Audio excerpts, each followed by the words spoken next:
from this Ramadan to next Ramadan, or what, Ramadan's already over. So this December to next December, this winter to next winter, how am I going to be a better Muslim? And I'd like to highlight 3 areas. So for those of you that are writing this down, just 3 areas where you want to be able to say to yourself in a tangible way, I'm better off. I've made some progress in 3 areas at least. The first of those areas is worship. The first concern is worship. Has my Fajr improved? Am I making Isha and Fajr at least on time perfectly? The guys, am I waking up for Fajr and making it to the masjid? Make it a goal. Maybe you're not doing it every day, but set a goal that you're going to accomplish that this year. More and more and more, you're going to be able to get it. And I'm going to go to sleep earlier. Oh my God, youth, you can't accomplish anything in life if you don't go to sleep early. I'm telling you, those deep conversations you have over hookah at night? That's not reviving the ummah. Let me just tell you now. That was deep, bros. Good talk, good talk. Then you wake up at 10 a.m. to pray Fajr. The ummah sure going to revive through that. There was some deep discussions last night over some shawarma and some hookah. Go to sleep on time. Go to sleep on time. Wake up early. Get your Fajr right. Get your Quran in the morning. Inna Quran al-Fajri kana mashhudan. Get your Quran in order. We talk about changing the world. We can't even change our day yet. We can't even change our day yet. When you change your day, then you can change your year. That means you can change your life. My mornings have to become more productive in terms of worship. In terms of worship. Part of worship I would include, especially those of you that are people of vision, your vision will come, your inspiration will come with the Quran. And the Quran has to be in your heart. You have to have a project of memorizing as much Quran as you can. As little at a time as possible. If you can handle more, take on more. But every day, Fajr and a little bit of memorization, a little bit of recitation, and that's what starts your day. And I can guarantee you, if you do that in your life, even if you do that this week once, if you do it once, you will notice the difference the rest of the day. You will notice that day has more barakah in it, you're getting more accomplished, the doors around you are opening, opportunities are coming, your mind is clearer, creative ideas are coming to you. You'll see Allah brings those blessings to you, opens those doors that are otherwise closed. So the first of how many areas did I say? I said 3 areas, and the first of those areas is worship. That's the first area I'm going to improve in.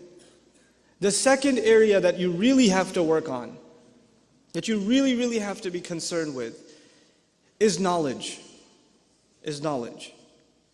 And how am I going to grow in my knowledge this year? And by the way, I separate knowledge from worship. I separate the two. Because some people focus so much on knowledge and their worship is terrible. They don't worship. They think their knowledge is compensating them for it. So they're studying lots of tafsir and they know a lot of tajweed, but they don't even pay attention in salat. I mean, what are you doing? What's that knowledge for?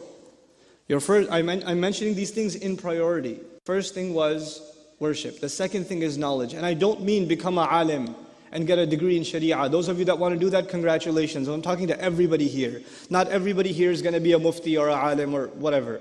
But you have to be educated Muslims.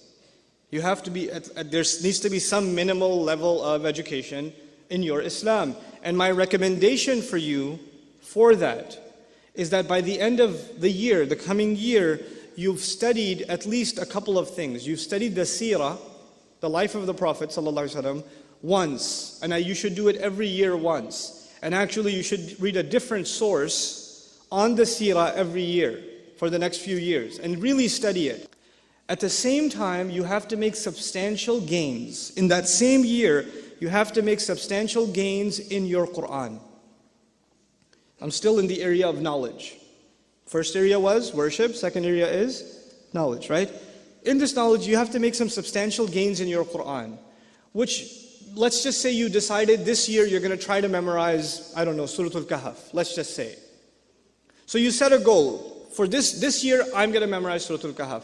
That means I'm going to memorize it, I'm going to study its tafsir, I'm going to read it in translation, I'm going to try to understand every word in its vocabulary. If there's a lecture series on Surah Al-Kahf, if there's a tafsir available on Surah Al-Kahf, if there's an article and paper on Surah Al-Kahf, I'm going to take it and I'm going to consume it. This is knowledge. So the first thing was worship and the second thing was knowledge. And I hope you see how I tried to fuse those two things too. Even though I kept them separate, one is helping the other. So if your knowledge is not helping your worship, I don't know if it's real knowledge. I don't know if that's real knowledge in terms of deen. In terms of deen. Then there's the third area, and that is service. There's service. And that's where you have to figure out, you have to set some time, whether it's once a week, whether it's on the weekends. You don't need the screen anyway. If it's on the weekends, whether it's, once in a month, but you have to do some kind of service, meaning help people.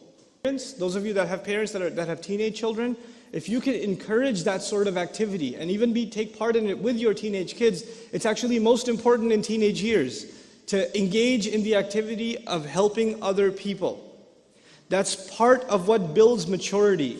Because the teenage years are when our youth in general, not just Muslim youth in general are the most self-absorbed. They're really just, their world is themselves and how they look and their friends and their Facebook status or how many friends they have or whatever. That stuff becomes really important to them at that age. They become very petty. And if you can pull them out of that mindset at that age and make them care about things beyond themselves, helping other people, seeing what suffering looks like and helping with that, Like recently, for example, with the disaster of the storm that hit and all those people in New Jersey and New York and all of this is not too far from you guys. If you did a weekend trip every weekend with the Red Cross or anybody else, and you went and just helped out people whose homes are destroyed or there's a tree in their driveway or something, and just went and helped and came back. If you just did that, I'm telling you, it will bring you closer to Allah like nothing else.